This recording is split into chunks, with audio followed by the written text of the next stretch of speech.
All right, everyone. Welcome to Nerdcamp Sports. Welcome. I'm moderating tonight. Mike Williams got Agent Solstice. We're here to get started. How you feeling tonight, brother? Not great, but we'll get into that. That's okay. How about you, Mike? I'm alive. So we are alive. We're here. Look at the bright side. At least you had today off. We're gonna play. We're gonna have some fun on this podcast. That's what's gonna. It's gonna be better for the next 2 hours or so. Absolutely. Probably not. I don't think it's gonna be that long. There's only 4 games to talk about. I don't know. Yeah, exactly. So let's get started with. And I know you said off air you didn't really watch this game, but the Seahawks dominated yesterday against the 49ers, or whatever day that was. Yeah. It was bad. It was real bad. It seemed like it, yeah. I heard one of the guys the Bills should have traded for, Rashid Shaheed, returned a touchdown. That started the game. Yeah, that started the game. Yeah, exactly. Just first play, 13 seconds off the clock, 7-0. And when that happens, that really sets the tone for the game. But I want to get your opinion on the reason was Kenneth Walker had 3 touchdowns yesterday. The defense was stifling.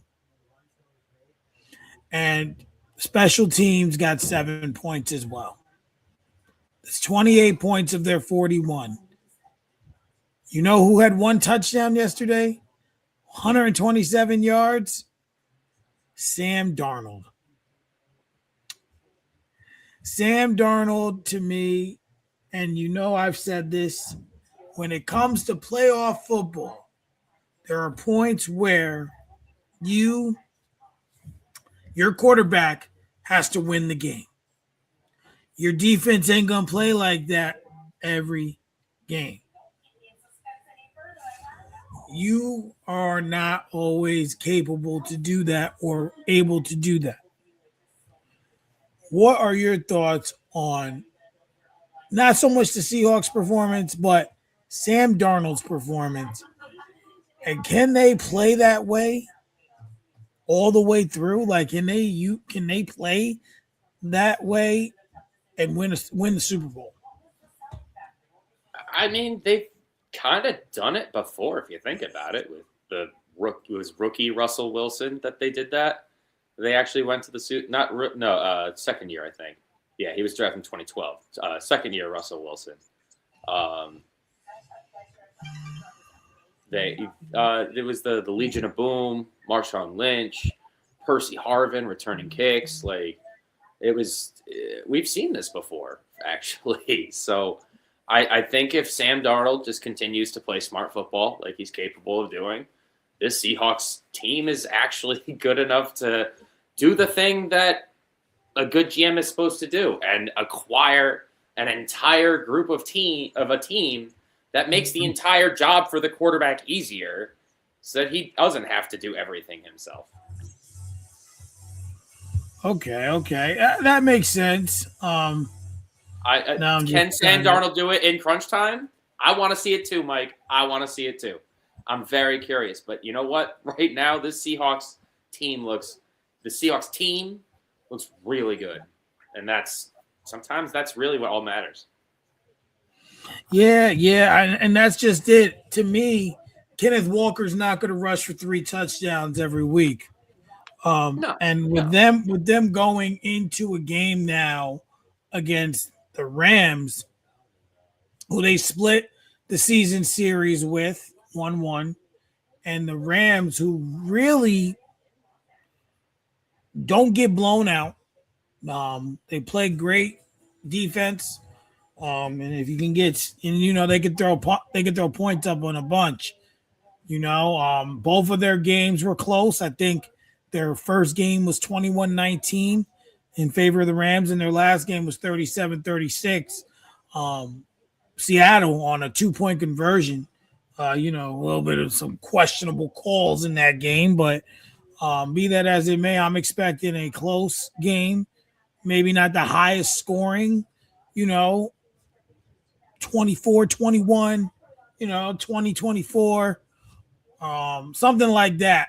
But to that point, you are correct. I will say that because I'm looking at it as I still don't trust Sam Darnold. That's the thing. At this point, I'm not sure we have to, and that's the crazy thing. Like, I'm saying, Seattle is, we'll see, because like we've seen, right.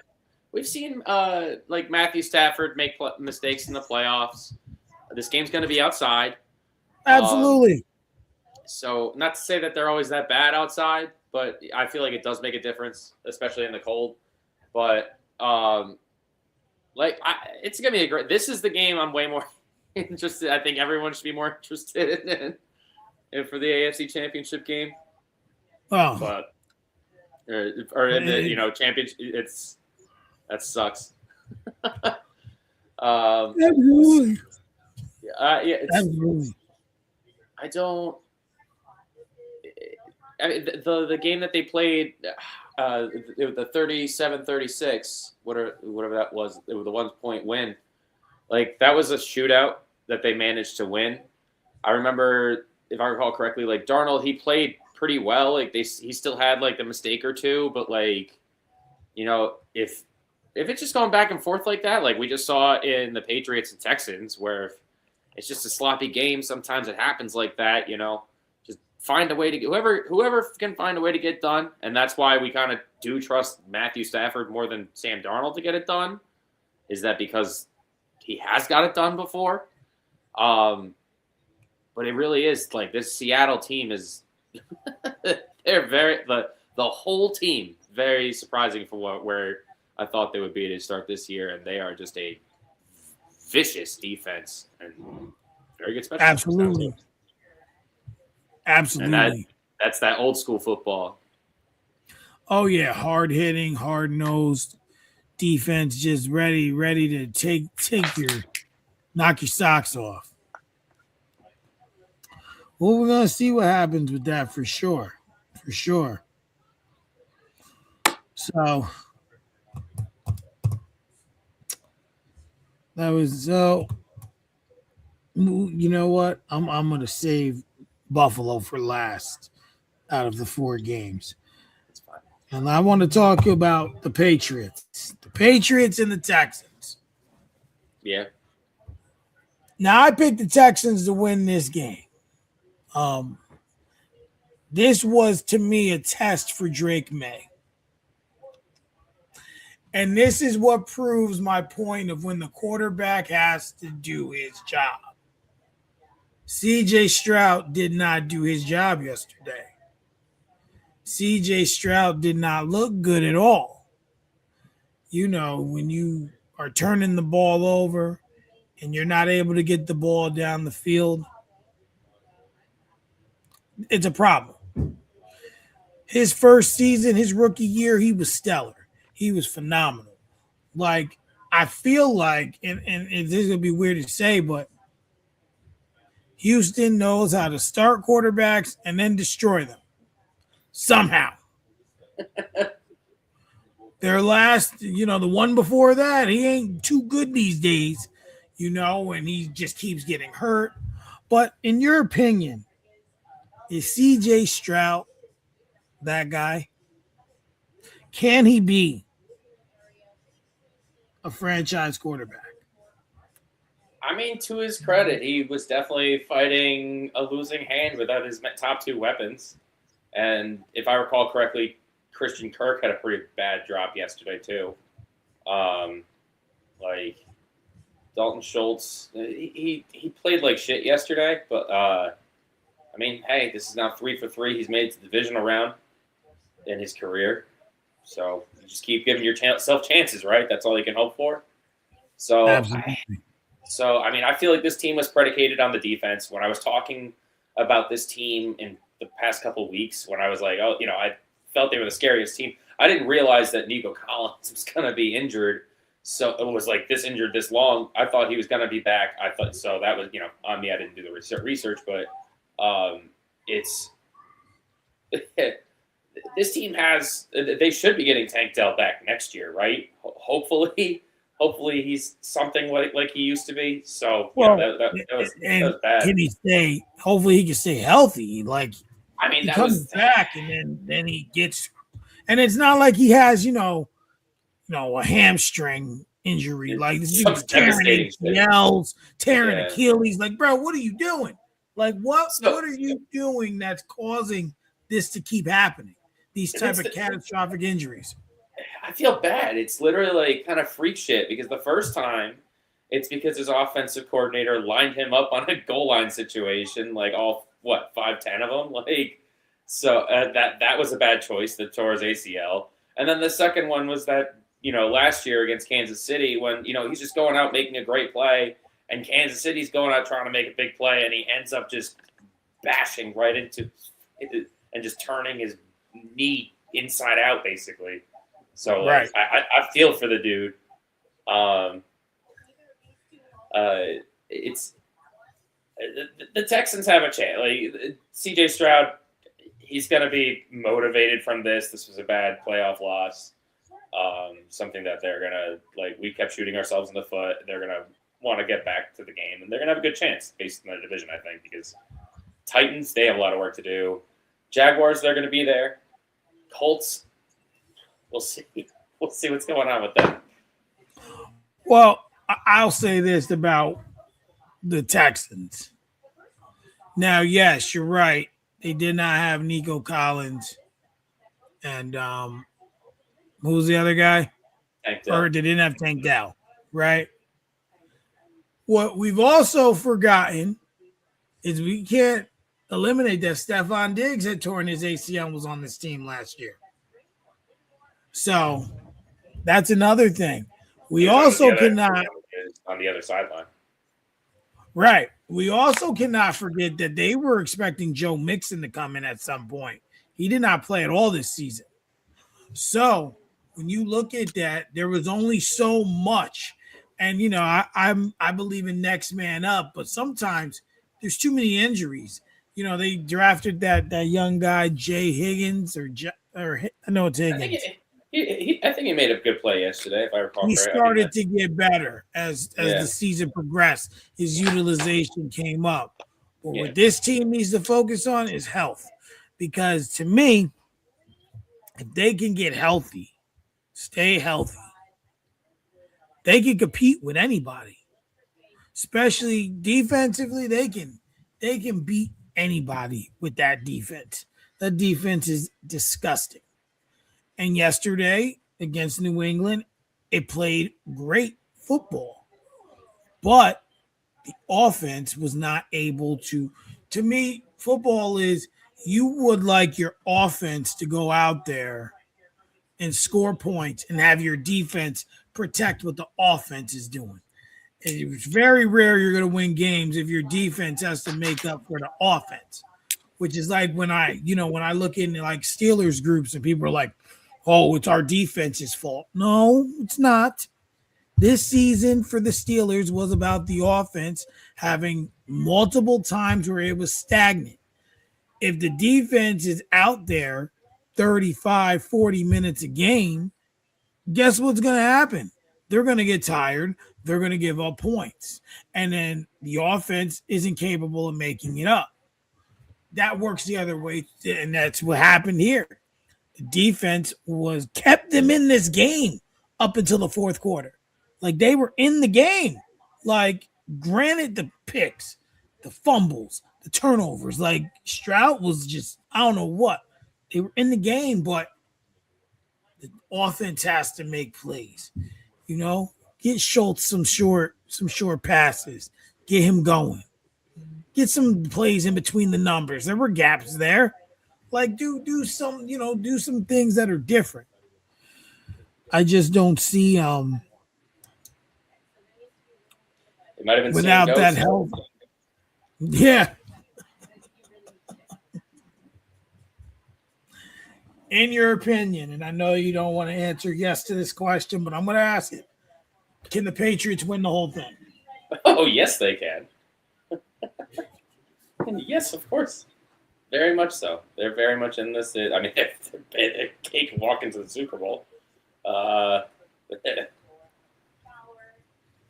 they got to do is win the game. That's all they got to do. They got to find a way to just not beat themselves and make Sam Darnold do the thing. Make Matthew Stafford play a whole game completely,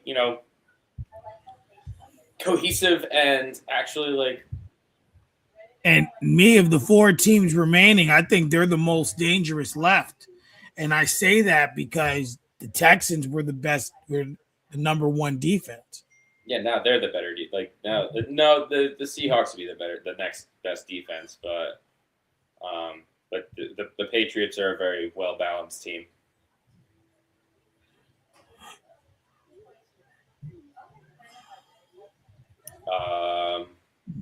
I mean, to me, they're balanced. So go ahead. They're balanced, yes.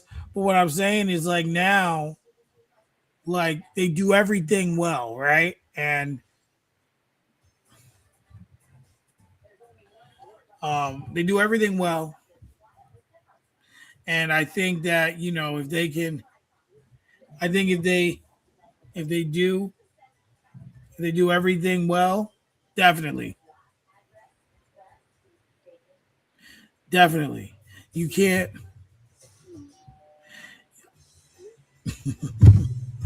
Sorry.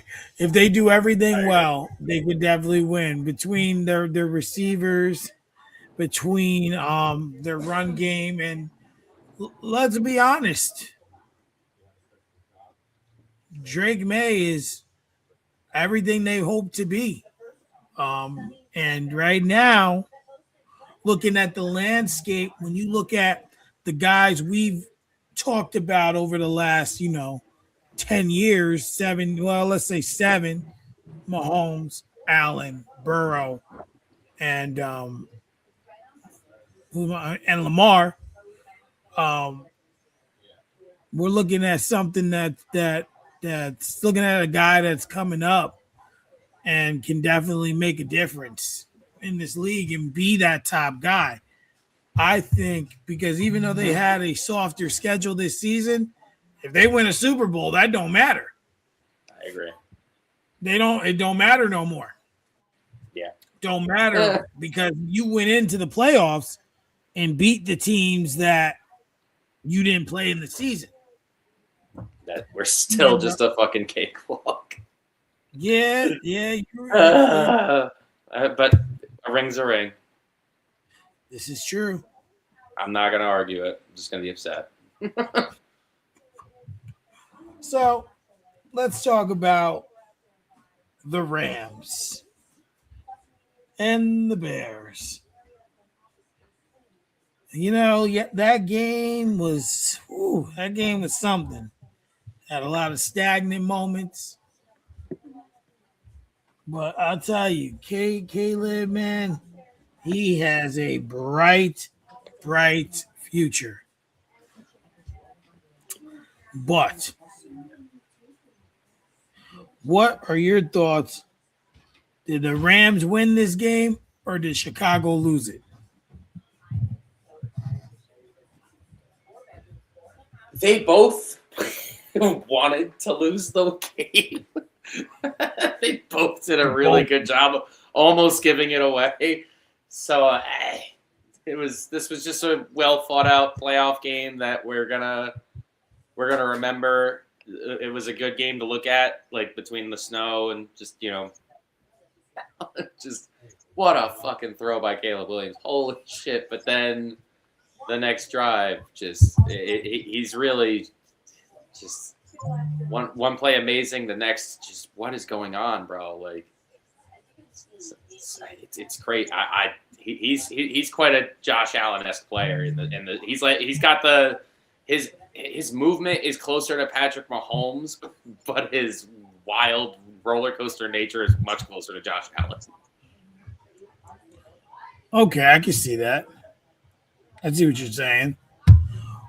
Well, I think for him, He's got to make smarter choices. And I think that interception wasn't his fault fully because his receiver was not looking for the ball. He wasn't even running the direction where he threw it. He was going like up further, like he looked like he was going up and over, like he expected the ball to come further or if at all. I mean, a miscommunication. There's no way for us to. No way for us to know, who that would be on. Right, but be that as it may, he threw the pick. I think he had 3 picks yesterday, and he's got to just really all sorts of turnovers this divisional round. Jesus yes. Christ. I mean, you have to look at this. And listen, Ben Johnson went in there. He has turned this team around. He has gotten more out of Caleb Williams than was given in year 1. But now there's expectations because now you were number 2 in the conference. You won your division. I expect the Lions to be back. I expect Green Bay to be better next season. I even expect the Vikings to figure some things out, to at least be competitive. Maybe not be there, but to be competitive. They still found a way to get 9-8. That was crazy. Exactly. Like they're shooting themselves for letting Darnold walk. How could you not? The guy went in there and won 14 for you last year, and then, whether it was him or not, he won 14 out in Seattle. So, no matter how you look at it, it's on the Vikings have to do something to become better. I want to say, if I'm going to hold Darnold accountable, I got to hold Stafford accountable. He was not good yesterday. I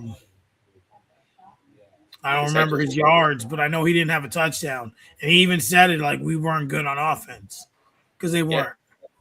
Man, see, they didn't play all that well outside in the cold. I'm sure to an extent they're happy to be going back west. Like, yeah, a place they're more used to, less wind, just more noise. Absolutely, but their defense played good. Like, Rams defense has not been spoken about as heavily since what's his name, Aaron Donald retired. But I think that their defense is good enough to win the games. I mean, listen, Puka Nacua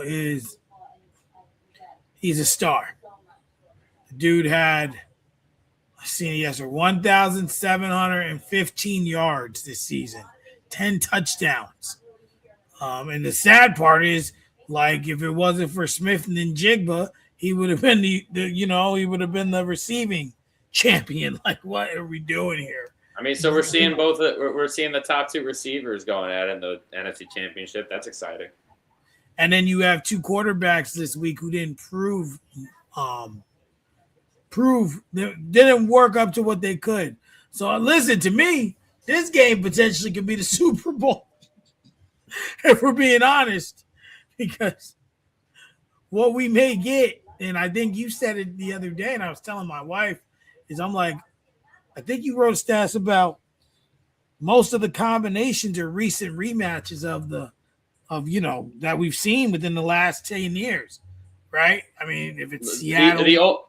The only thing that wouldn't be a rematch is Broncos Rams. That's the only one. Everything else has been done before. Nobody wants to see that. I had a guy not without Bo Nix, that's for sure. I had a guy, bro, in my comments because I wrote something to the effect of whoever won that game yesterday was going to the Super Bowl. And one of my boys was like, oh, our backup ain't no bum, right? You know who their backup is, right? Is Jarrett Stidham. And I'm like, bro, wasn't he on the Raiders and did nothing like he's a backup for a reason. There's no way. And I'm like, listen, I told him, league, this is business first. There's no way in hell they're going to allow Jerry Stidham and the Broncos to go to the Super Bowl. That would be treacherous. Now, if you still have Bo Nix, we can deal with that, right? But this dude is a bum. And man, and I told him, I'm like, regardless, that you're gonna lose. I said because he's not gonna be able to do much. Like you're gonna get beat up no matter which defense you play because New England's defense is good, you know. And then I said, then like your offense is gonna be stagnant. It's gonna be a long day. Yeah. It's gonna be a long day. You know, I mean, I'm sure there's a lot of people who don't want New England to win. Me, I'm like, listen, whatever at this point. Whatever.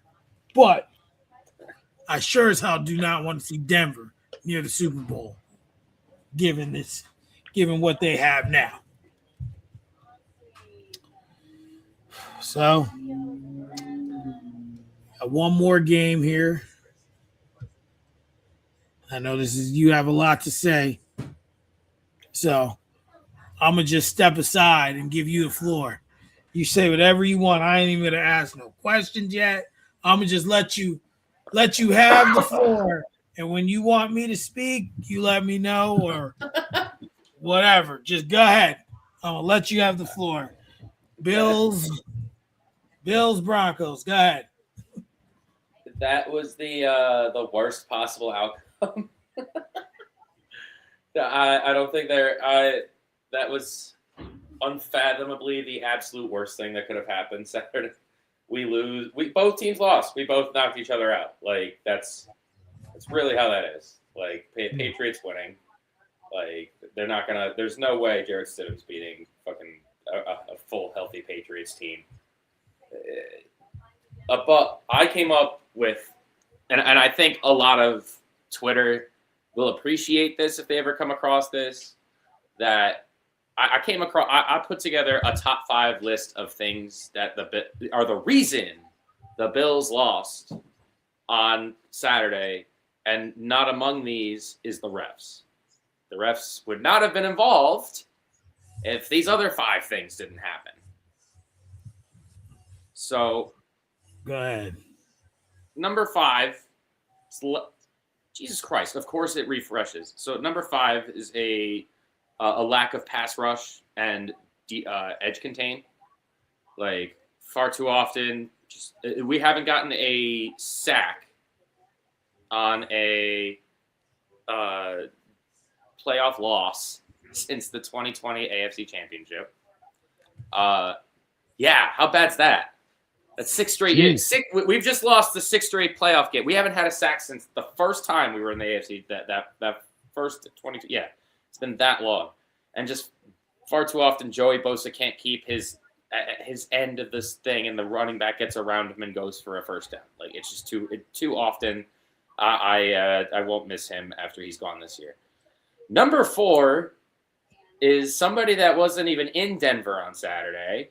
Somebody that wasn't even in Jacksonville the previous Sunday for when the Bills played the Jaguars. It's a bit of a crazy, wild sequence, domino effect. But number 4 is this motherfucker, Darius Slay. And I know you may be thinking, when has Darius Slay ever played for the Bills?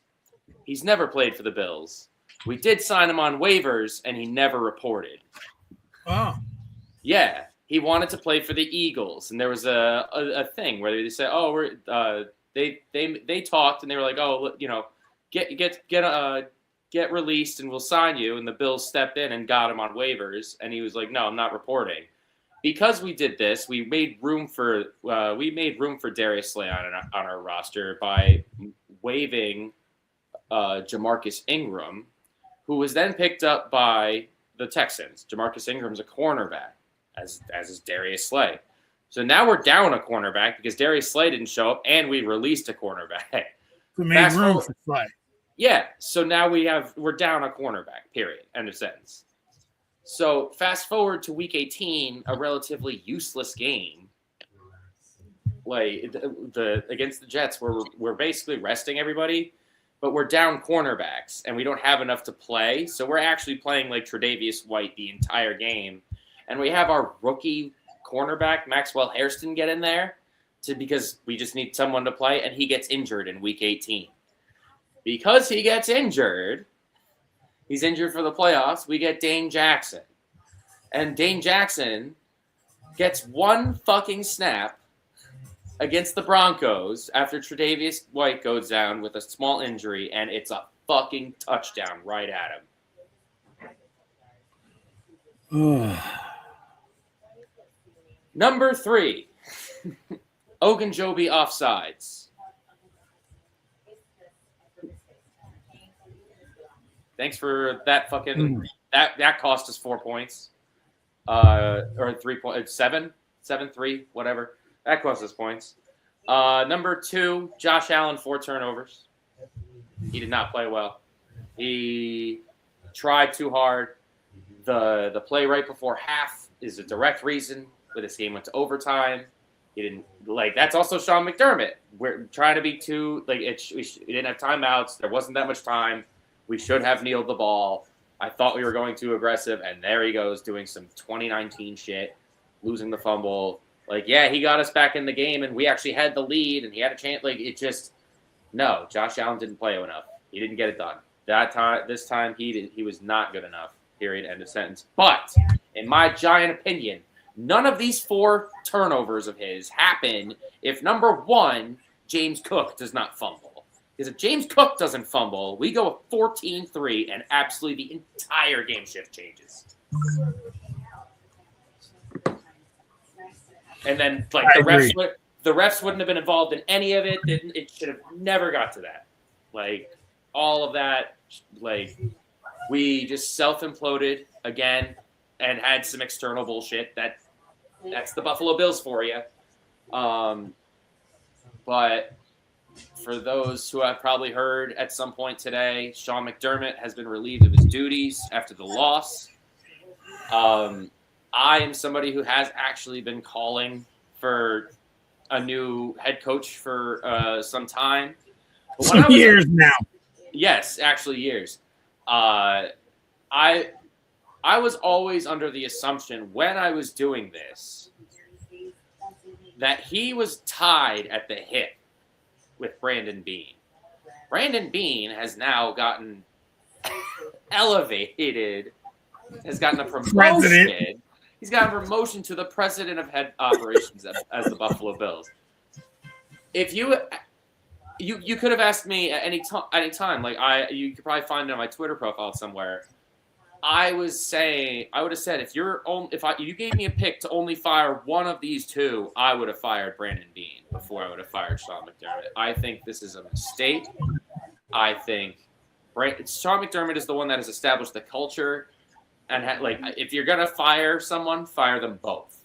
But if you're only gonna fire one, it should have been the GM who's not giving Josh Allen enough help, who's put so much resources into the defensive ends and defensive tackles that can't get pressure, that aren't healthy for these big games that matter, that went on the local radio and was being a smug asshole about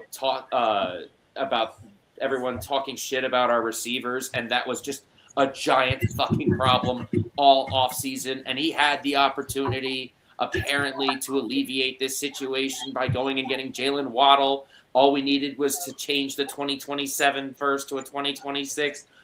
We do that. We probably go beat that game, and we probably go win that game in Miami. We might also win the game in Philadelphia. That'll give us the first seed, and I promise you we win this game against Denver if we got a bye and this sort of shit wouldn't have happened. So I'm okay with letting go of Sean McDermott, but ultimately I think it's a mistake because we're not also getting rid of Brandon Beane.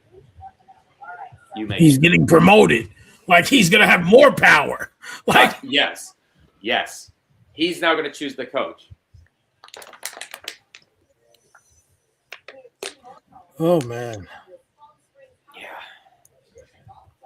I mean, unless Sean McDermott really was the guy hammering the table for Keon Coleman and Boogie Basham and Cody Ford and Landon Jackson and TJ Sanders, like there's and Kyer Elam, and like there are so many higher end draft picks that we've made that have been woofs. Like a lot of our later round draft picks have been awesome, like Khalil Shakir, Christian Benford.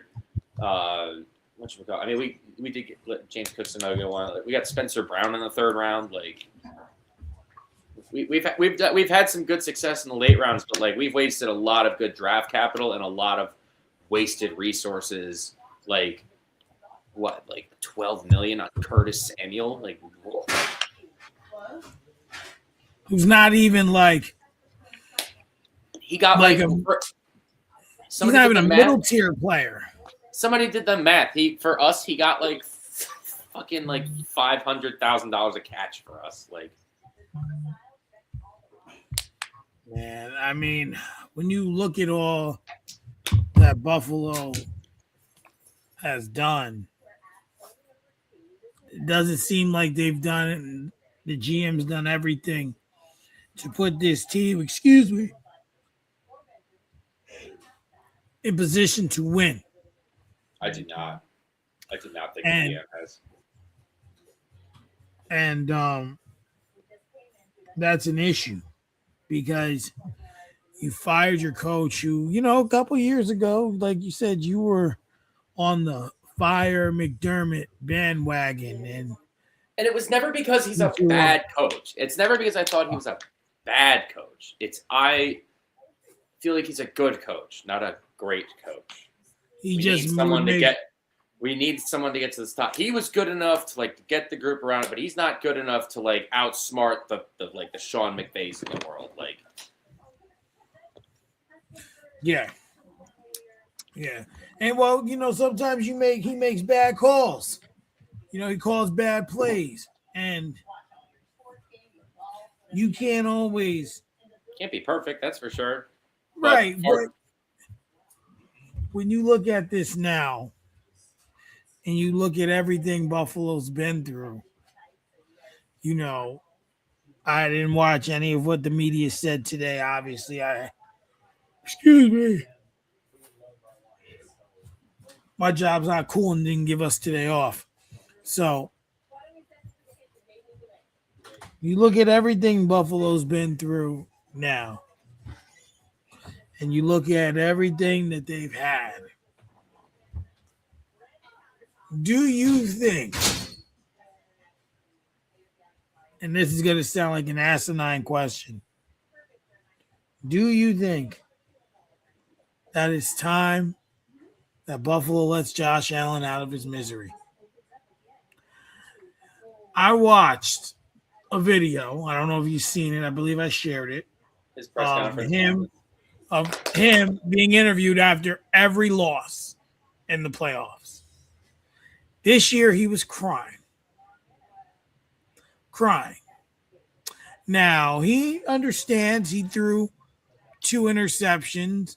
One was very questionable, right? Because to me, you go down there and that point in the game and you score, even if you go up by 8, you've pretty much won the game. But if you go for 2 there and then you go up by 9, you pretty much would have won, right? Yeah. But the interceptions killed, but that fumble before the half, and that field goal Denver was able to get as well, that was hurt. That was painful too, because I don't even understand what the hell he was doing. I'm like, bro, what are you doing? Like, why would you do that? And you fumbled the ball. You're trying to go this way. He threw it that way. I'm like, what are you doing? It was so bad. It was embarrassing to watch. Because the only reason I asked that question is because I've seen something That said, should Buffalo move on from Josh Allen? Now, to me, that sounds asinine, which is why I asked it the other way around. Should Buffalo let him go versus him wanting to leave Buffalo? He's loved by his fans. He's loved in that city. He's brought more eyes to Bills football in the last 7-8 years since they went to those Super Bowls. Like, the Bills were the laughing stock of one of the laughing stocks of the league. So, what should and obviously you're going to say no to that, in my opinion. So if the answer is no, since the answer will be no, the answer right? will be no. What happened? Okay. What should the Bills do to help him? Because to me, I can understand why he was upset more so this year. Think about it, right? And let's before you answer. I know I keep asking questions and keep talking, but this year the kryptonite was gone. Mahomes did not make it to the playoffs. Joe Burrow was not in the playoffs. Lamar. I don't want to hear Lamar. I'm tired of hearing it. I don't care. Even if Lamar was there, we've beaten him twice. I don't want to hear him. I don't give a shit. He wasn't there, though. I don't care. He can be there. We'll beat him again. Not afraid. But what I'm saying is, regardless of that, the people who everyone predicated on aren't there. You had the likes of Drake May, Trevor Lawrence, C.J. Stroud, Bo Nix. All the AFC quarterbacks that went, he was the best one. All the people who could have gotten in your way, quote unquote, were out. They didn't even make it, let alone compete for it. This one's hurtful. And I said it on here that the Bills needed to do it this year. Even though the narrative would have been Mahomes wasn't there, this, that, and the third, who gives a shit? Because like I just said earlier with Drake May, if he goes and he wins, no one's gonna remember that soft schedule. He's gonna have a Super Bowl ring. Oh, I won't forget. Yeah, I'm sure you won't. But in terms of general football analysis, they're not gonna look at he faced 11 teams under 500 to get there. At the end of the year, the man was hanging a Lombardi and was given a ring the following September. But what should Buffalo do to fix this situation? I mean, I really don't think Brandon Beane's is gonna actually fix this situation. If you're asking me, I definitely want another. I want to make sure the defense, Josh Allen has a defense above all else. That is important. It is important to make it, especially if he's going to turn the ball over as much as he does. I can't be mad at the Sean McDermott defense this past against the Broncos. 33 points. Yeah, it went to overtime and we had 5 turnovers. That's not bad for all the shit that they were dealt. So they have some pieces that are there that are good. They got James Cook, Christian Benford he's back to his self. He was really good this year. Right. I think we've got Spencer Brown. He's a really good right tackle. He's still young. We've got Khalil Shakir. He's a great Julian Edelman type. He's not the guy that's going to burn you over the top. But if you get some space, he's going to make some plays on the inside. We're just not creating that space. So we need to shore up the cap space, which it's not great, but it's not terrible either. I would my personal opinion, I think I would really like to see Brian Flores get a second chance at a head coaching career. I believe he deserves one. I think the shit that he dealt with in Miami, he did pretty decent for what he was dealing with there. They've never really had a good GM there. I believe he was, he got Tannehill to a playoff game, and then Tannehill got injured for the playoff game. And then he was the guy that refused to tank. And then he was also the guy, if I recall correctly, he didn't want Tua, which is why he got fired. And they got Tua. They brought Mike McDaniel in, and Mike McDaniel made him look like an all-pro. So I think I would be pretty happy to see either Brian Flores or Clint Kubiak come to Buffalo. Clint Kubiak, the Seattle offensive coordinator, get like a more young mind in there. He seems very good. Either them or maybe Robert Saleh. I mean, I could see that. And I think now, when we were talking about the jobs available, the Ravens job was the best one. And this one's up there too. I think it's more or less getting the right coach who can get the most out of the Buffalo players. Like, that's the key, is getting the most out of the players. And we had someone good with Sean McDermott. Like, that's the thing. If we were to get rid of Sean McDermott, we should have gotten rid of Bean. That was the problem. That's where I think that was a mistake. I was okay with moving on with McDermott, but I thought Bean would be going with him. Yeah, McDermott leaves and he gets promoted. Like, it almost seems like McDermott was collateral damage, right? McDermott, like, he was the scapegoat when. Well, and that's why I'm never a fan of it's always the head coach.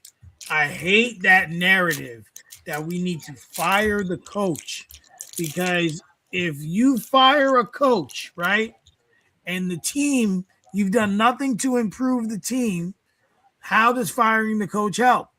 Look at the Las Vegas Raiders. They are paying 5 coaches right now who aren't coaching the Raiders, and they're on the hunt to look for another one. What man in their right mind would want that job? Because you look at it. I would love to be a fired NFL head coach. You kidding? Hell yeah. I'd love to get fucking... for us. Or what I'm saying, not normal, everyday working people like us here on this panel. I'm saying, like, what coach out there, what established person wanting to become a coach would say, okay, let's see. They haven't won double-digit games in years, right? Let's see. Their last 5 coaches, they fired them all, like, granted, you're right.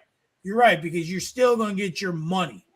But, like, if you want to coach, you want to coach. Like, that's what you want to do. You want to coach. And that's not appeasing to me. Now, when you look at, that's what I'm looking at. Like, where is the not loyalty. Oh my gosh. Security. There we go. Like, it's all, everyone's got to do their part. Everyone's got to do their part. From the GM, everyone's got to get a piece, but that head coach gets the brunt of it.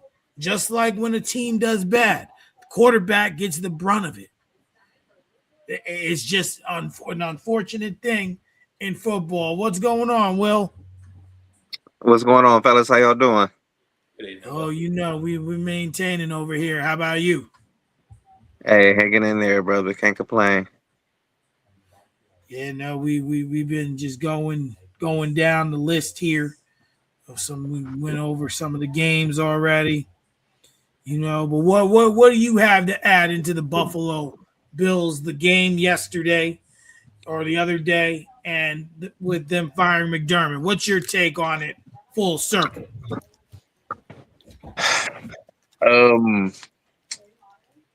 I feel like the front office didn't necessarily do Josh Allen or McDermott a whole lot of favors because I understand once you pay the quarterback, you know what I mean, you gotta, like your resources, you know what I mean, like you really gotta hit on those draft picks. They let a lot of players go, cut a lot of players, and didn't necessarily hit on draft picks, didn't kind of replenish, which is not, and I don't know how much of that is. Me and Ryan was having a conversation about the Atlanta situation. You know what I mean? And Moore's getting fired. And I was saying to him, I would be curious to know how much input he had into Penix getting drafted after they had just signed Kirk Cousins. Because you got your GM or your scouts or your vice president, president, whatever, different people in different titles and different organizations, whatever. But a lot of oftentimes the coach has say so. It varies from organization to organization. You know what I'm saying, and coach to coach Absolutely. and all of that. You know what I mean. So I would just be curious to know if there are things that we may not be privy to. You know what I'm saying? If it's not just X's and O's stuff, but decisions that what I mean, where they kind of leaned his way on it, whether it's draft picks, cutting people, whatever the case may be, that kind of came back to bite them. Because a lot of times it's not often, because correct me if I'm wrong, but they kept their general manager, right? He didn't get fired; they just fired McDermott, right? He got Yeah, promoted. they He got promoted the promoted. general manager. They promoted the GM. So you see what I'm saying?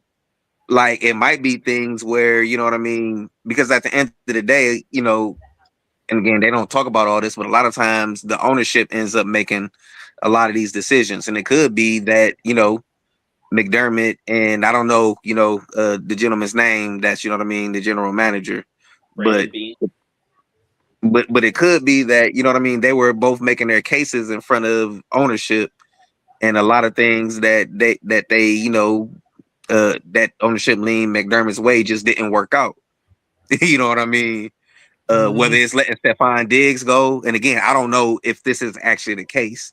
It's just again, I would be curious to know like it's kind of a maybe a generic answer, but when all this stuff go on, I would love to have all of the information. You know what I mean? Let me That get 30 for 30. Yeah. yeah, that really goes in because we really don't get all of the information. You know what I mean? We get the things that certain people want us to know. The media make themselves so important. The traditional media, ESPN, and all of that. Basically trying to say like they trying to give us the information, and it's like no, like we don't even need y'all for that no more. You know what I mean? There's so much social media out here now. Like we really get the best information on social media somewhere, not necessarily from ESPN anymore. You got your Shams, you know what I'm saying, who got certain relationships Absolutely. and you know what I mean, front offices or whatever the case may be, and it's always going to be a place for that. You know what I mean? But so much of our information don't come from the traditional media anymore, which is why you see, and I feel like I'm getting all off the, the subject. I'm sorry, but You good? I'm gonna just bring it back to that. I would love to have all of that information to know exactly what all went into this final decision. Because I don't think anybody feels like McDermott is a bad coach per se. They done had some bad breaks. They done had some games where they fought tooth and nail. You know what I mean? And they were just on the wrong side of history in some historically great games. You know what I'm saying? 13 They gave seconds. they you know what I mean? They gave Kansas City the ball back with what, like 13, 14 seconds or something crazy like that. And everybody thought that game was over. You know what I mean? Like That shit so was wild, bro. like you know what I mean? So like it's in fairness to them, like look, obviously Josh Allen made some mistakes yesterday. I feel like he kind of had to be Superman for them, and he was trying to be Superman. You know what I'm saying? Um, they didn't had a lot of talent come through that team. They like I said, they didn't cause some bad breaks. Um, I would say I agree with you that firing a coach is not always you know what I mean, the answer. I understand why it happens. You know what I mean? It's easier to get a new coach than it is. Like, you're not going to move Josh Allen. You know what I'm saying? It's easier to find a good coach than it is to find an all-time great quarterback. You know? That's a So I fact. understand. So I understand why it happens. It's kind of and I hate this phrase, but it's true in a lot of cases. That's part of what you get paid all that money for. You know what I'm saying? It don't say it in the contract. You know what I mean? It's kind of more of an understood agreement that it's a lot of things that come with this life. You know what I mean? That's not all just about football or on the field or whatever the case may be. Um, but it's that is such an interesting situation over there. Like I say, I don't think McDermott is a bad coach. I think, you know, a play here and a play there. They Super Bowl champions already. But remember, I told y'all last week when you asked the question, you know what I mean, about who all the quarterbacks that are not, you know what I mean, playing, and you know whether they win or lose. And I said they damn if they do and they damn if they don't. Like, Yeah. you know what I'm saying? Like this, so they didn't, and no matter how they lost, like people are gonna, it's gonna be a certain section of, you know what I mean, sports fans and the sports media that's gonna hold this against Josh Allen, and McDermott just took the loss for it, took the L for it. You know what I'm saying? I agree. Absolutely. And that's what it's gonna come down to. And as we see how it's crazy to think that 1/3 of the coaches in the NFL coaching spots are available. Like, or some they're filling up. But Right. like that, there was 10 or 11 coaching positions open. And no, you're not wrong in what you're saying at all. You know, it's just going to be an interesting thing to see, when you start to go back and you look at the league from the coaching perspective, Hmm. what it's going to turn into, because you got all these moving pieces, and I'm reading about all these people for interviews, and it's going to be interesting for Let sure.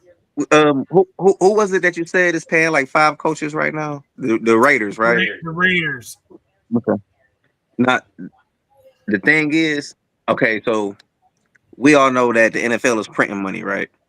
Like Yeah, yeah. literally, figuratively, metaphorically. You know what I'm saying? They printing money, Absolutely. right? Um, we just saw that Harbaugh got what, 5 years, 100 million, 20 Yep. million a year.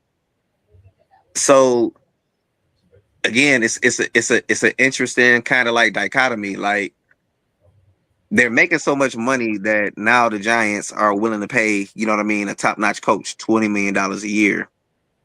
And they're also making so much money that it's like I'm paying you. Ben Johnson is making what, 9 million a year, which again is like an astronomical amount of money. It feels like they're making so much money that it's like if I'm paying you this much money and you can't get it done, I don't have a problem moving on from you. You know what I'm saying? Because it's not really like they still not really taking a loss. You know what I mean? I don't know if it's a team in the NFL that's operating in the red. You know what I mean? Like, so it's Well, interesting that the league is making so much money and they're able to pay these coaches so much money, but it's also like they have a shorter leash. You know what I mean? Because they're paying them as much money as they are. and to that point that you just said, if a team's operating in the red, I don't think that exists. When you look at every NFL game, there is an ass in every seat, right? Mm-hmm. That Yeah. means they're selling tickets, right? Mm-hmm. Two, people are dedicated to their team. Like if you see Mm-hmm. my wall here, I got a side picture of Cameron Hayward here. I got a Steelers clock here. I got two hats here. I got a Steelers clock there. I got one of those floating heads here. I Mm-hmm. got my keypad is Steelers. There's it's everywhere. So Two is merchandise. Mm-hmm. Merchandise is always going to be a thing. And listen, I don't know if you've ever been to a football game. I know I've Mm-hmm. been to one or two or a few, and I tell you, there are people who buy that merchandise in those stands. People, those astronomical prices, people are paying for it, right? So the people are watching. Millions of people watch football. You know, and even if the team is terrible, there are local Mm-hmm. people and that dedication, people are watching regardless. You get the NFL ticket. Why you But think see, they're splitting it on all these streamers? You got to see, have the five key word streamers is to watch watching though. everything. The Huh? key word is watching. The key word is Yeah, watching. As much money as they make off of people, buying tickets, as much money as they make off of merch, um, the overall overwhelming majority of the money comes from their media contracts. You know what I'm saying? So again, that's what I'm right. saying. Like and the the beautiful thing about the NFL is that it's kind of exclusive because they only play once a week. Baseball, you play 5, 6 games a week. Basketball, you play 3, maybe 4 games a week. You know what I'm saying? Hockey, the same.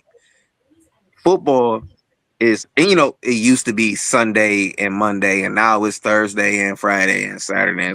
But it's still like it's your team plays once a week. Everybody plays once a week. You know what I mean? So it makes it this more kind of exclusive thing. And they get, I don't want to say more for less because the nature of the game and what they, how they give their bodies up and all of that stuff. Like I'm not, you know what I mean? But it they make more money for less time of play, or you know what I mean, of actual television, you know what I mean, visibility than any of the other leagues, and they dominate because in part because it's almost like, again, it's like this exclusive thing. You know what I'm saying? You get it once a Right. week. You know what I'm saying? And it's a lot easier. And part of it too, when it comes to the media part of it, a lot of people, and I absolutely love going to the game. Don't get me wrong, especially given that here in Detroit we got a dome, and I ain't got to be outside in that crazy ass cold weather come November and December. You know what I'm saying? Um, but there is part of me, and I know a lot of football fans feel this way. Most times I enjoy it better watching at home than I do actually in the stadium. Because even if I had, and I've never had these, but even if I had 50-yard line seats, that field is so damn big. You know what I'm saying? And trying to Mhm. keep track of everything on the field, it's so much easier to do, you know what I mean, in the comfort of my own home, which I When think you is have the also a part cameras of doing like, it for you. so, and I think that's also part of, again, when it comes back to like that media contract, like it's a lot of people who don't even want to go to the game. They gonna watch every Sunday, you know what I'm saying, from the comfort of their own home. And again, they only got to dedicate those 3 hours, you know what I'm saying, or so out the week. Whereas if it's your baseball team, and they doing better now with the pitch clock and all of that, but like them long ass 3.5, 4 hour baseball games 6 nights a week, like that's a lot. You know what I'm saying? Middle Three, of 4 nights a July. week, man. Middle of You know what I July, it's mean? 105. You're like, bro. Baseball, I would definitely 1,000,000% always rather be at the game. You know, it's a whole Yeah, different vibe at the game and experience at the game than absolutely. watching on TV. I completely agree with that. Especially, all weather, you know what I mean? Like all concerns being, you know what I mean, fair and everything like that. Like, no, million times out of a million, I'm trying to be at a baseball game rather than watching on TV.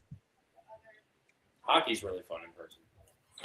I still haven't been, which is crazy, Detroit is supposed to be hockey town and all of that. I've still haven't been to a Red Wings game.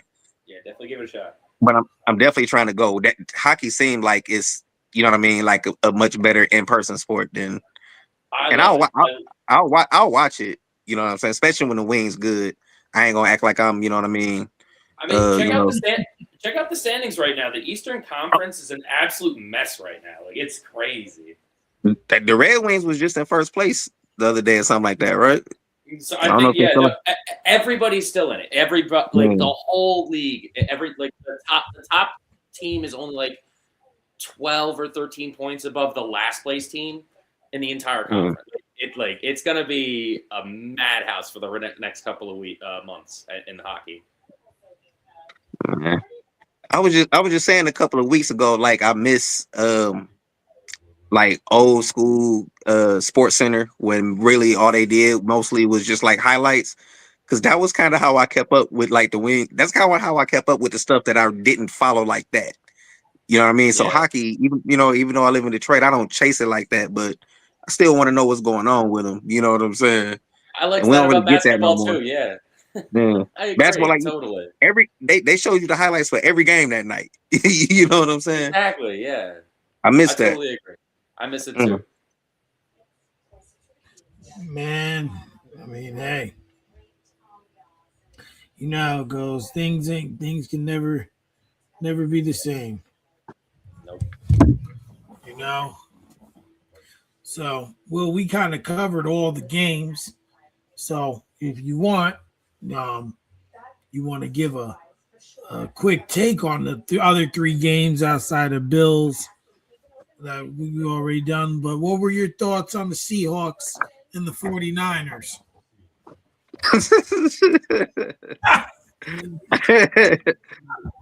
Short and sweet, like that game. That was over after opening kickoff, basically, right? Bro, that's what we were. Brandon said he didn't get to see it. And I'm like, bro, that was the first play. 13 seconds in, they just set the tone. They went and then they never looked back. The only criticism I had was Sam Darnold didn't do much.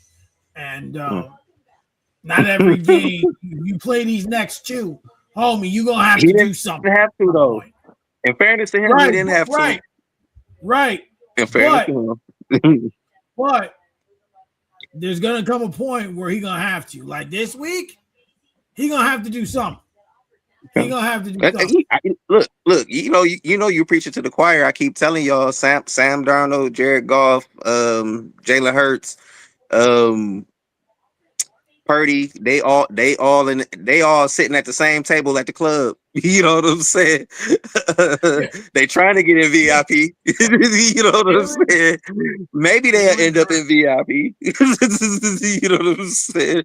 They might run into one of their boys that, you know what I mean, that is VIP, that help them get in VIP. You know what I'm saying? But so I'm not disagreeing with nothing you saying, but Seattle handled business. Seattle is that, like I say, that's like that 12th man is real. When he returned that opening kickoff, like back, that it was probably literally probably over from there. Because when that Seattle crowd get fired up like that, man, it's hard to, you know what I'm saying? It's hard to fight through that.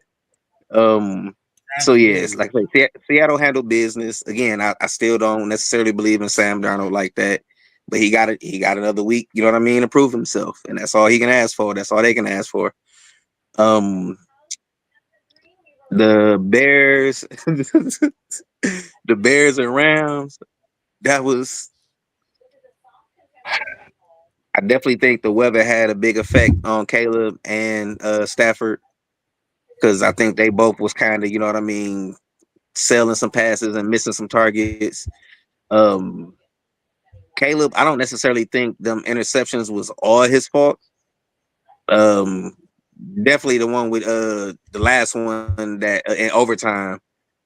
I feel like the receiver can't let the corner, you know what I mean, be the receiver on the play. You got to fight for the rock, and it felt like he just kind of, you know what I mean. I don't know what was going on that play. I've never seen a 45-yard, 14-yard touchdown.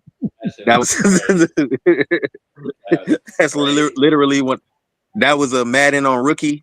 You know what I'm saying? Play. You know what I mean? He literally ran 30 yards the other way and still completed that touchdown, which really still should have never happened, because Durant should have been in position. I don't know what Durant was doing. I don't know why he just totally misread that. It's still, he should have at least made him fight for it. You know what I mean? It definitely should have been that easy. That was That was one. It was an ugly game, but the way it wrapped up, it was one of the better finishes I've seen in a long time. Super interesting game. Uh, Bears can't be mad. Nobody was expecting them to be in this position really this year outside of Chicago. So and they got a lot to build on, especially for a team who defense everybody thought was just suspect. They was living off of turnovers all season. Not really a solid defense in general. They know what they need to do moving forward. So Rams and Seahawks round 3. It's gonna be interesting.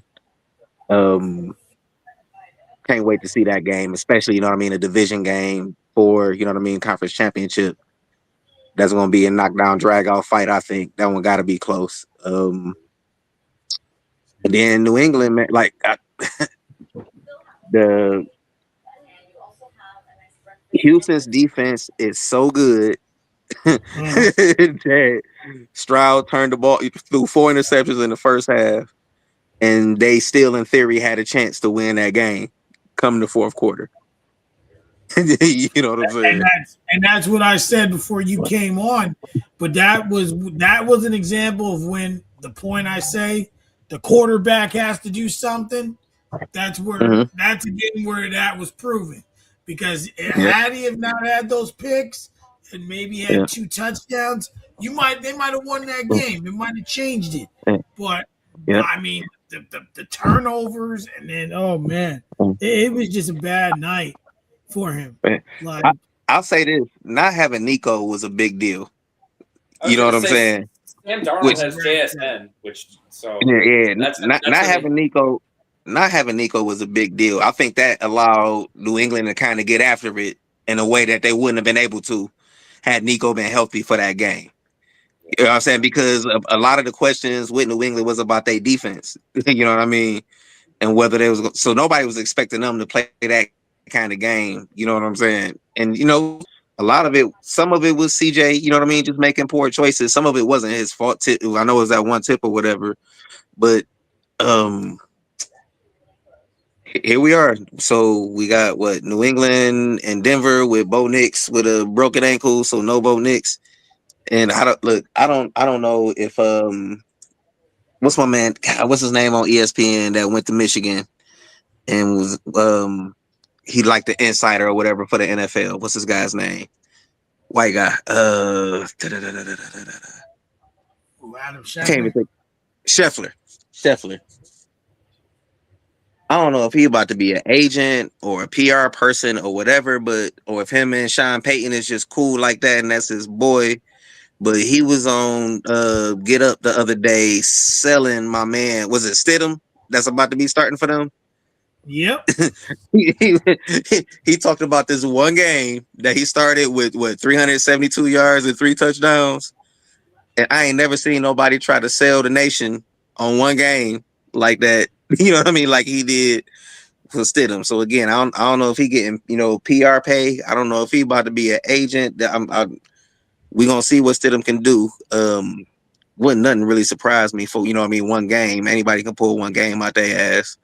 That don't mean that you can, you know what I'm saying, keep it going and get it done. And we done seen you had Jeff Hostetler with the Giants back in the day. You had what's my man with the Eagles? Who was the backup? Who? Nick Foles. Oh, Nick Foles. Like we done seen it happen. It's possible. You know what I'm saying? Again, can you? Yeah. Will you? We'll see. It's gonna be a championship weekend. Gonna be interesting, man. Yeah, it's gonna be something to see. We're gonna have it all. So let's take our picks then for championship weekend. Do any of us believe Denver can win this game?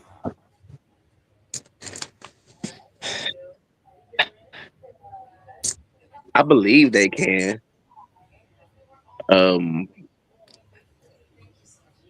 Sean Payton is Sean Payton. So it wouldn't surprise me, especially given that You know what I mean? He basically, you know what I mean, got the whole week to game plan. You know what I mean, for not having Bo Nix and having Stidham in there. It's not kind of one of those. Is he gonna play? Is he not gonna play? You know what I mean? Is he gonna practice on Tuesday? Is he? You know what I'm saying?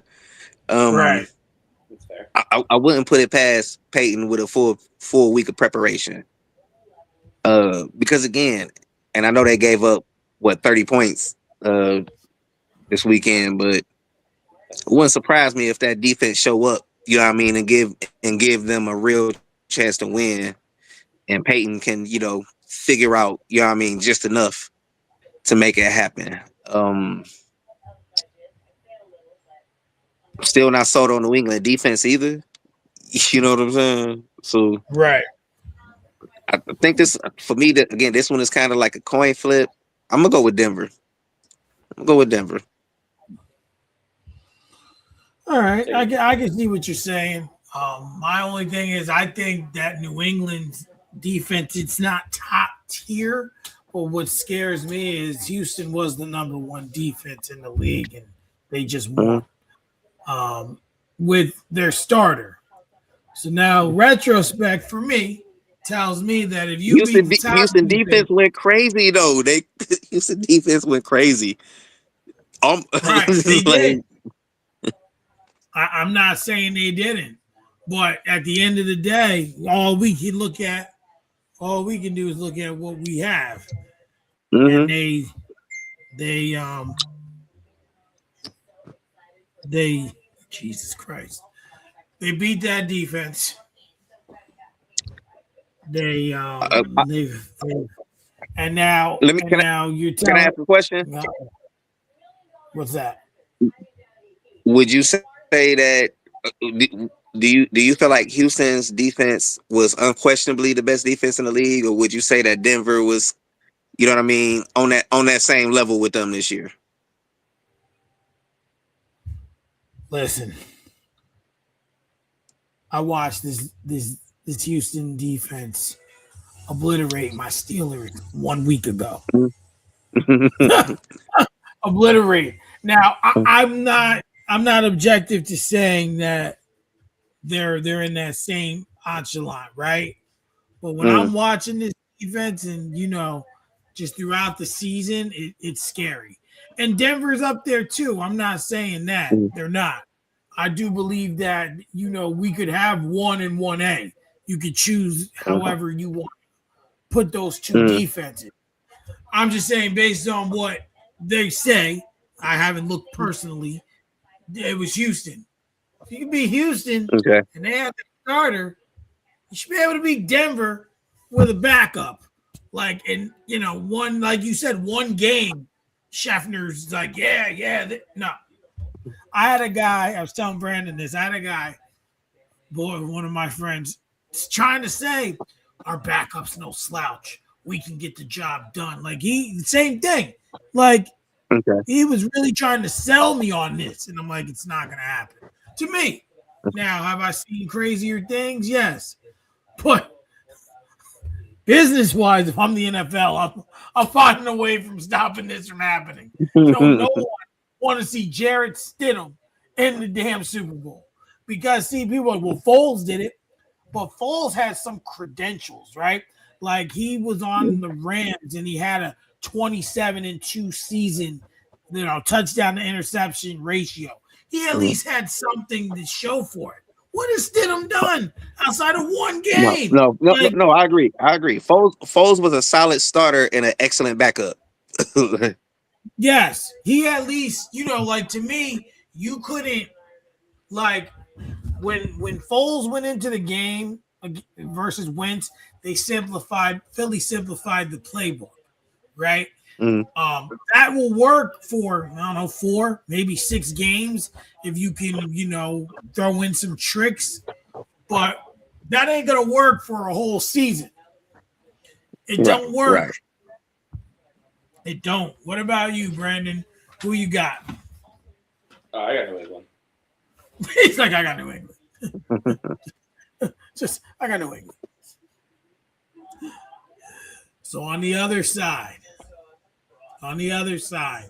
we got Rams, and we got Seattle. The two best wide receivers in the league this season. Smith and Jigba, I believe, had 1,793 yards. Nakua had 1,715. Two quarterbacks that didn't show everything that they could do this past week. But who y'all got this week in this game? And what could be our Super Bowl in terms of entertainment? I'm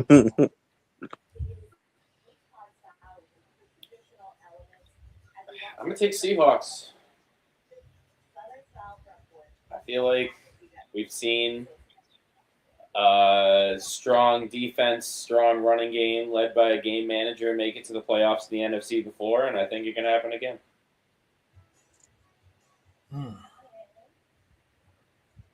What about you, Will? Taking the Rams again. Just don't believe in Sam Darnold like that.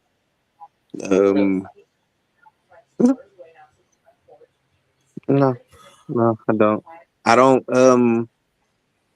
Yeah, I don't want to keep beating the dead horse, but I feel like he's in that class of quarter. Like, can you win with him? Like, if they win the game? I wouldn't like. It's not like I would be like, oh shit, oh my god, that's crazy. Like, no, it's not that. But it's certain quarterbacks that just when they go up against the best of the best, they tend to falter and fall short. You know what I'm saying? Because they can't necessarily do what those guys do. Stafford is in a different class of quarterback than Sam Darnold. I feel like Stafford gonna figure out a way to make it happen. I know they're in Seattle, 12th man, all of that. I respect it. I get it. I understand. Just would not bet my money on Sam Darnold being a Super Bowl winning quarterback. Can you win with him? Yeah. Will you win with him? I've been pretty consistent with that one. Absolutely. I'm going with the Rams too. I had, like Brandon and I discussed earlier, was they split their series 1-1. 21-19 in favor of the Rams, 37-36 in that Thursday night banger in favor of Seattle. So, and I think that game also went to overtime, if I'm not mistaken. And for me, I trust Stafford's ability more than I trust Sam Darnold's. And I know Stafford will be able to figure out a way to beat this defense. Will it be stellar? Probably not. Will it be rough? Yeah. Could it be ugly? Possibly. But, you look at the two games, he was able to score touchdowns in both of those games against this defense. So I do believe that the Rams win this game. To me, I've been on the Rams bandwagon all season. So I believe that the Rams are going to take the whole thing, regardless of who they face, if they can win this week. But that's just me. We're going to see. We're going to see. Yes, sir. So I want to talk about, before we sign off of here, a couple of these head coaches that have been announced. So I want to ask you guys a question. It's going to sound sarcastic, but it really, really isn't sarcastic. In what world do you fire a coach that just went 9-8 and hire a coach that won 8 games in the last 2 seasons?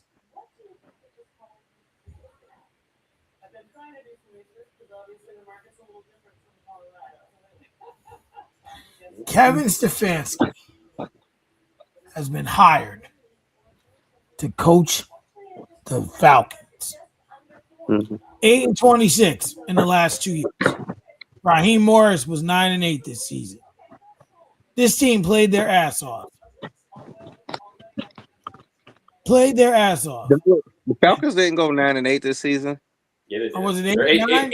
8-9? 8-9. Was it 8-9? So 8-9. 8-9 is still better than 8-26.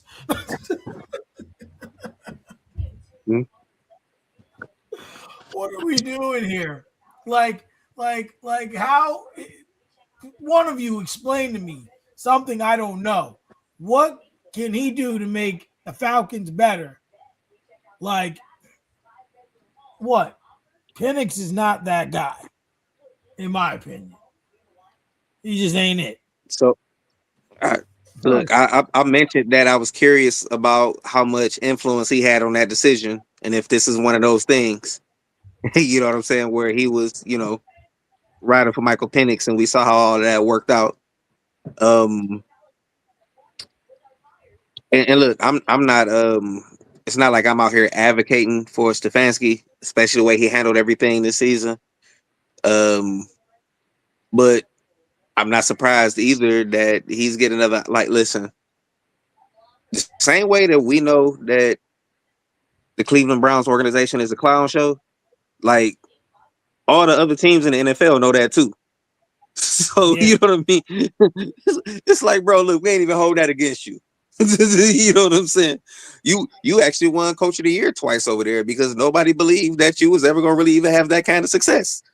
Because that's really what that award is more like, okay, the team that we all thought was gonna suck that won more than we really thought they was gonna win. He did that twice in Cleveland. You know what I'm saying? And I'm not saying that's the end all the beginning and end of his coaching acumen or whatever the case may be. But what I'm saying is, it don't shock me at all that he's getting another opportunity, because who's the greatest coach of all time? Who's the greatest coach of all time?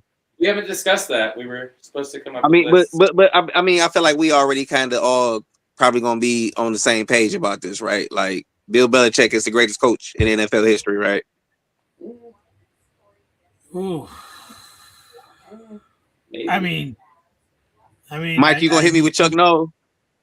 I mean, listen.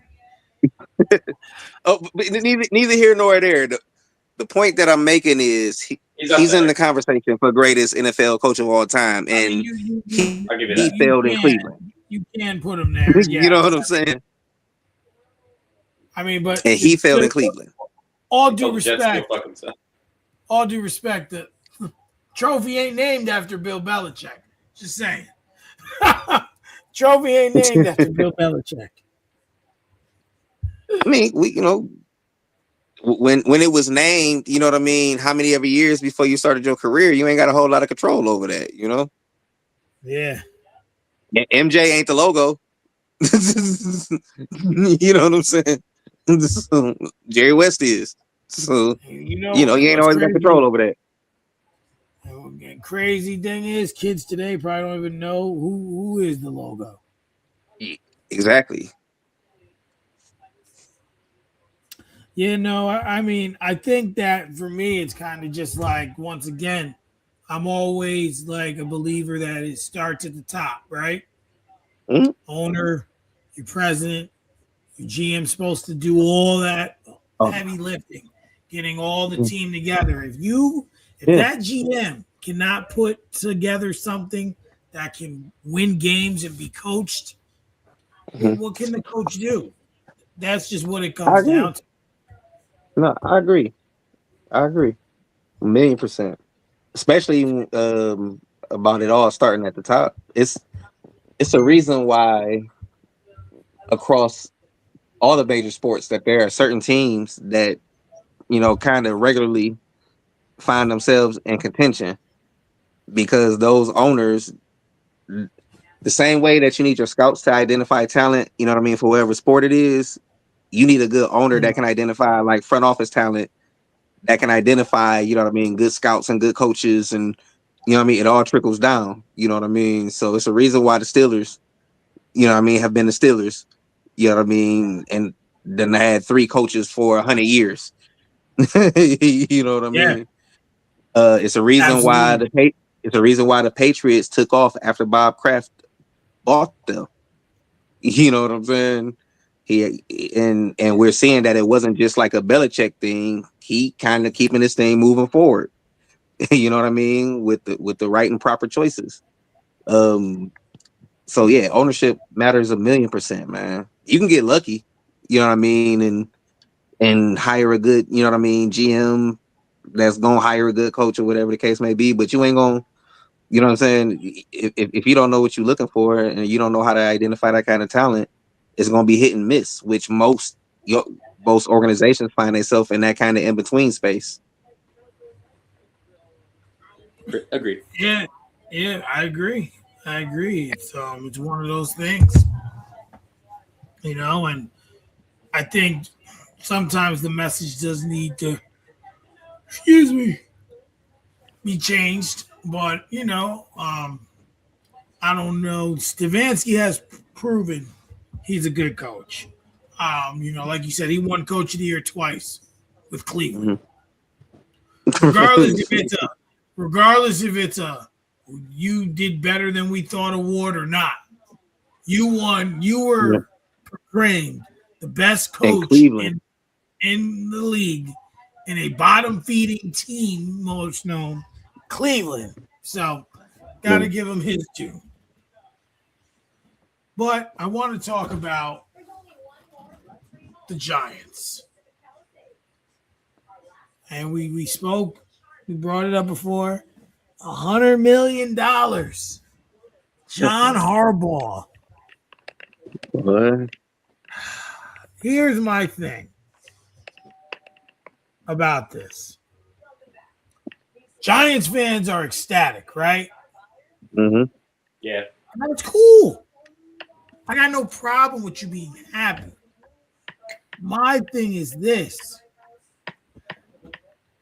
They have not done, they have a historically bad offensive line. Knock my glasses off. They have not had a good offensive line ever, it feels like. Like even Mm-hmm. when they had Eli and was winning those Super Bowls. If I'm not mistaken, I think Eli is the most sacked quarterback of all time. I could be wrong, but if he's not, he's definitely up there. Their offensive line is bad. And then, you know, Jackson Dart taking a lot of hits. I mean, a lot of it is self-inflicted because this guy likes to run. It's like, bro, slow the fuck down, or your career is going to be very short. But to me, you got, you got the quarterback. Malik Neighbors will come back. Hopefully, he'll be better than ever. You know, prayers to Scatterboo. Hopefully, he'll be able to return to play well because that break was gross. Oh my That was gosh. nasty. I was watching that game. Oh. But to me, it's like, how does Harbaugh fix something that hasn't been fixable in 20 years? You know, Eli was winning Super Bowls, what, 07, 09 we're looking. So, yeah, almost 20 years. Like, how does he help that part of their culture if they won't do it?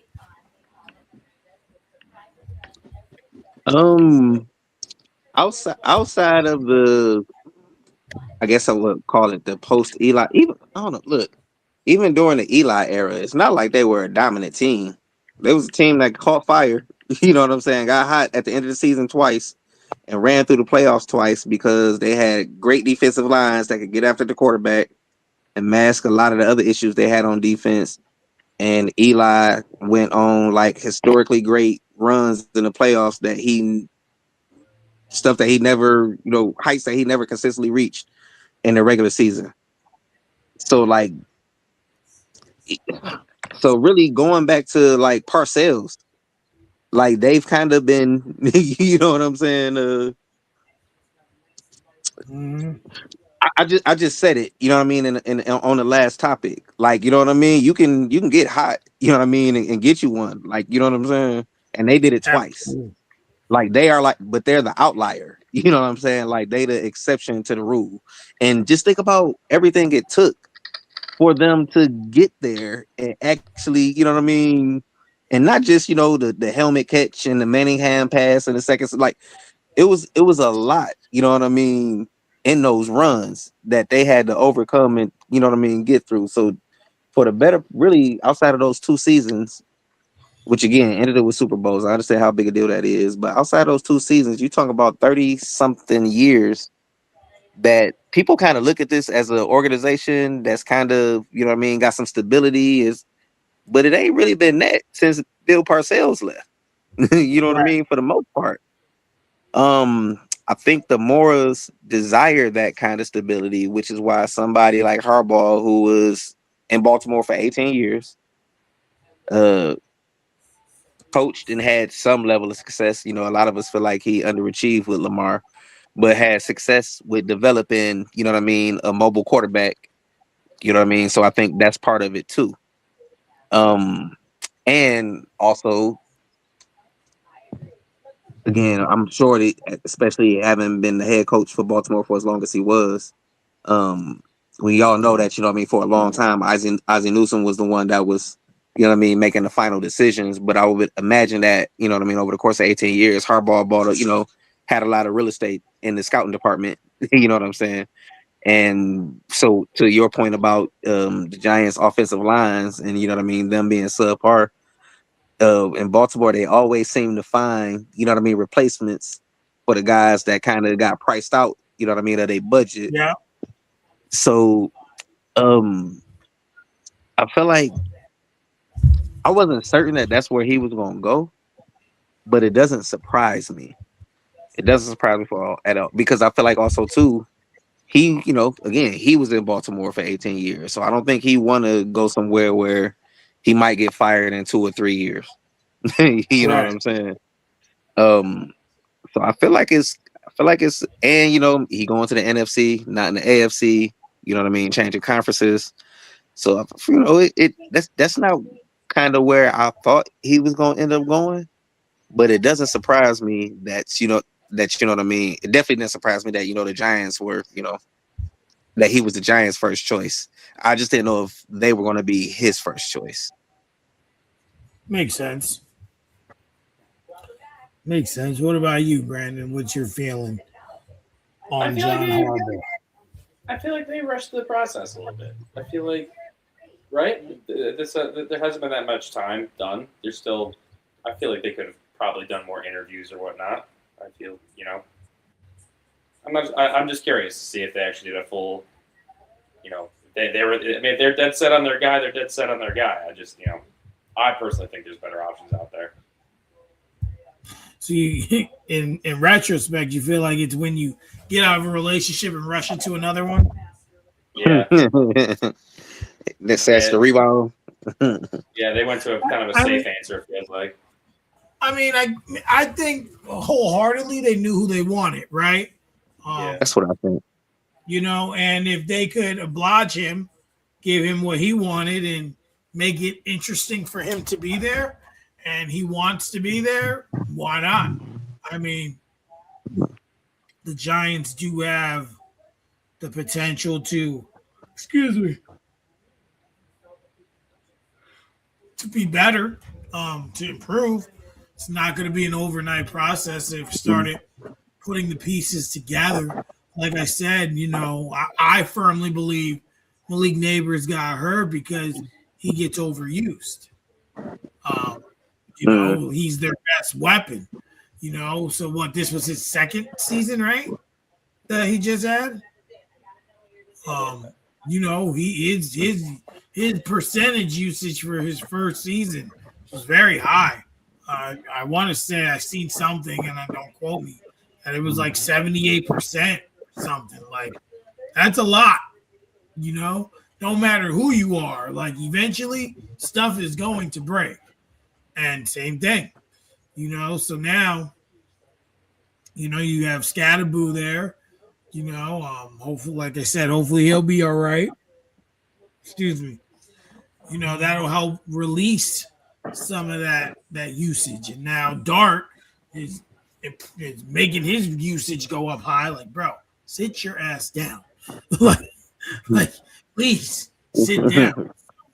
I think that they needed a coach who could coach young players. To me, I believe Harbaugh can coach young players. Now, to Will's point, did he underachieve with Lamar? Maybe, potentially. But much like, as Brandon would say, some of the things that have happened to Josh Allen that aren't his fault, like 13 seconds, right? Mm-hmm. That was just no one's fault. That just happened, right? That was Sean McDermott's fault. Hey, right, hey, well, but even that was in the AFC Championship, though, right? If I'm not mistaken, yeah. that was divisional. 13 seconds was divisional. We 13 did seconds. need to, yeah. But Josh Allen has been to the AFC Championship, though, right? Twice, yeah. Yeah. Multiple times, right? Yeah. I think he went twice. We can't even say that about Lamar. Nope. Right. The only point I'm going to make is let's look at, Mark Andrews doesn't drop a 2-point conversion last season. We could have had a different conversation. That's a fact. That is a fact. That's the only thing that that we gotta look at. So I believe that John Harbaugh can coach young players, but to me, sometimes it's like, he's drawing up good plays, and to me, that's where it hurts. Like some of these conversations, because execution ain't the head coach's fault. If you draw up a great play and the receiver drops the ball, you want the coach to go out there and catch it for him? Like that's a fact. So that's my whole thing. But I think that the Giants will improve. I don't know how their players' rehabs are going to go. But I do know that they will improve. They will get better. And we're just it's going to be an interesting thing to see. That's for sure. Can I tell you my theory with on this Harbaugh thing? And I haven't heard any reporting on this or anything, or read anything, or seen anything about it, but just kind of my observation. I think that the Giants might have been scared that there was another job that Harbaugh was really interested in. It was some jobs that didn't come open until after the playoffs, until playoff teams lost and coaches got fired. I really think that Harbaugh might have been interested in that Green Bay job and to see what was going to happen with LaFleur. You know what I'm saying? And I think, the Giants, basically put the money on the table. We know Green Bay is they don't even have an owner. They a publicly owned team. You know what I mean? So I don't think they're about to pay $20 million for a coach right now. You know what I'm saying? But I think the Giants put that money on the floor. Didn't they just extend LaFleur anyway? They ended up, but it was questions as to whether, you know what I'm saying, he was gonna get extended. Right. You see what I'm saying? Absolutely. So when Harbaugh got fired, you know what I mean, there was reports that there were playoff teams that were again waiting to see what was going to happen with their season, because maybe they might have been interested in hiring Harbaugh. I think Green Bay might have been one of them teams. You know what I mean? And once he took that job, that's when, correct me if I'm wrong, but LaFleur got extended after Harbaugh took the Giants job, right? Yes. I think that might have been. I mean, and that's an attractive job. You know what I'm saying? A more attractive job than the Giants. You know what I mean? In theory, because you know what I mean. You already got a proven quarterback. We know Micah got the injury or whatever, but like you got a superstar on defense too. Like I would feel like in a vacuum, that's the more, you know what I mean, exciting job than the one where it's still a young team that's kind of unproven. You guys, it's some potential over there, but we still don't know You know what I mean? Whether Dart is the guy or not, or Scatterboo is the guy or not, or you know what I mean? So that's just, like I say, that's my theory. That he might have been eyeballing that Green Bay job. And, you know, they be having these back channel conversations and all that kind of stuff. You know what I mean? Them agents be talking to people that know people that know people. It's facts. I like it. Yeah, like I say, that's just, you know, my little. That's what I think really was going on. Nah, you're not wrong with anything you're saying at all.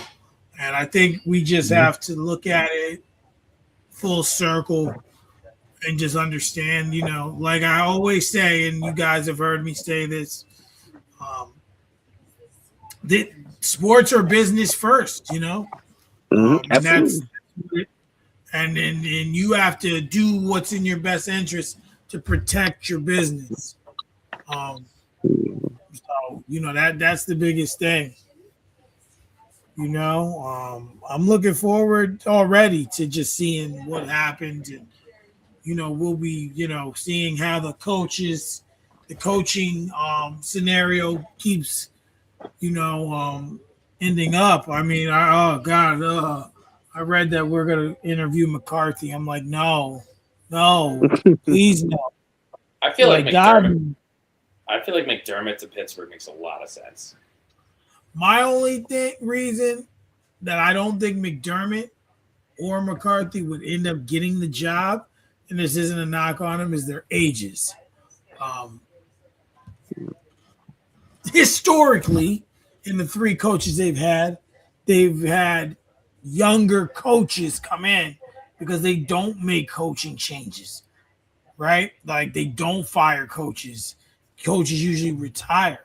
So, yeah, that's the only thing that I would think. There's no coupons. Text me what you want. Send me money. Okay. That's fair. Who would you prefer them to hire? Like out of them two, or in general? I mean, in general, who's your first choice out of the candidates that's still available out there? Me personally, you know, I've seen Flores' name come up. You know, say what you want about him, but you know, I don't think he should have left. I don't think he should have been fired. And then, you know, Miami. He was in Pittsburgh. Huh? I'm sorry, go ahead. Oops, I don't think he should have been fired from Miami. Yep, from Miami.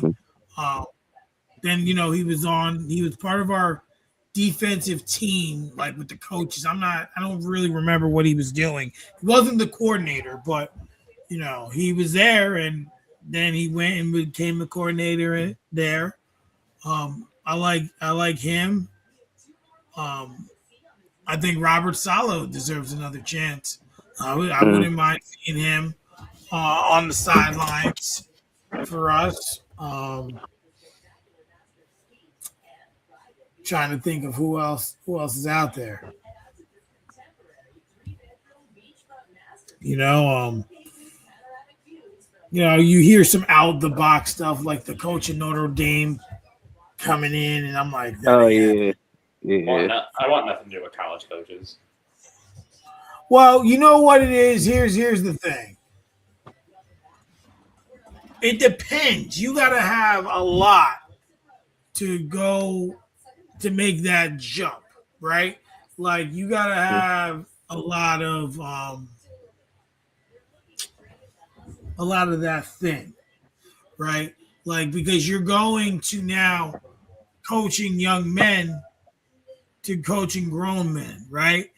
And there's a level of respect that you have to get from these guys, and it's a big jump when you're going to from kids who now with NIL deals and stuff they're making money, but from people who aren't making as much money to these grown men making millions of dollars. Making the leap is difficult, and it's not good for every coach. You know, which is why when Raj is so hell bent on Deion Sanders, coming to coach in the NFL. I'm like, I don't think that's a good idea. I don't think he'll be not accepted, but I just don't think it'll be an easy transition for him because he's going to come in with an expectation automatically, no matter where he coaches. Because of what he's done on the collegiate level. But people don't understand or refuse to understand that the collegiate level and the professional level are different. Just like, when players, I remember Kyler Murray when he came in and he was like, man, these guys are fast. Yeah, bro. Like You got to literally be ready. everybody on the field. Yeah, yo, because the time, the time that when you hike the ball, on a collegiate level, you might have a good 5 seconds, right? But on that, on that NFL level, 5 is 2, and they're right there, and you're like, shit, like you haven't even thought about progression. So it's the same thing with coaching. I don't think that every coach can make that leap. I don't know, and some coaches don't want to. To be honest, they don't. And I can't say that I blame them. It ain't. With NIL and everything right now, and I'm not anti NIL. I just want to be clear about that. But with NIL, coaching college basketball and coaching college anything is changing. It's a whole different game now. You know what I'm saying? We literally sitting here watching Indiana in the college football championship game. And if it wasn't for NIL, that would not have happened. You know what I'm saying? If it wasn't for the transfer portal, that would not have happened. You know what I mean? So it's even the successful college basketball and football coaches that have been, had a high level of success for how many ever years, you see a lot of them bailing out because the game is changing so much, they don't even want to deal with this. And you got to be, a different kind of coach now than what it's been the last, 30, 40 years or whatever the case may be. Yeah. That's true. That's true. You got to be different. Got to be different. Look, Calipari, whether he wanted, whether he would never acknowledge or admit it, but his kid's been getting NIL. You know what I'm saying? Since he was at UMass, but now he crying. You know what I'm saying? Because he can't get all the players he want like he used to, because the money is out there. You know what I mean? To be had. No, it's true. It's true, and people aren't getting that. They're not seeing it. It's like what are we doing here? It's like why are we doing this? Hey, real quick, I just want to double back to my point about Harbaugh and the Giants because I might have buried the lead because this just dawned on me. Maybe it was Green Bay, but maybe it was Buffalo. Maybe he was telling the Giants, you know what I mean? I could wait and see what's going to happen with this Buffalo situation because I'm hearing McDermott might not could go coach Josh Allen. I feel like he was leveraging another situation. Maybe it was Buffalo. It's possible. I mean, who wouldn't want to coach Josh Allen? You know what I'm saying? So, and again, it wasn't a secret that McDermott job. It was, it wasn't like official that he was going to lose if they didn't win the Super Bowl, but it wasn't no secret that he was on the hot seat. You know what I'm saying? Or that Absolutely. at least he shouldn't have been considered for it. He had some crazy leverage. You know what I mean? Like he really did. Absolutely. Well, we gotta see. Well, boys, does any you guys have a player of the week before we sign off of this thing for the evening?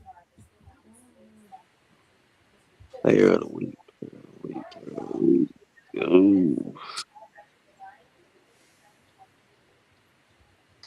Dante Hall. Okay. I'm The X Factor, right? That electric kick returner for the Chiefs. I'm gonna cheat a little bit, man. I could just say Will Anderson, but like that Houston defense as a whole, man, like it's crazy that they played and dominated the way they did and still lost that game. Like they literally played a dominant game and just They're just like, yeah. man, You might. they definitely bought out.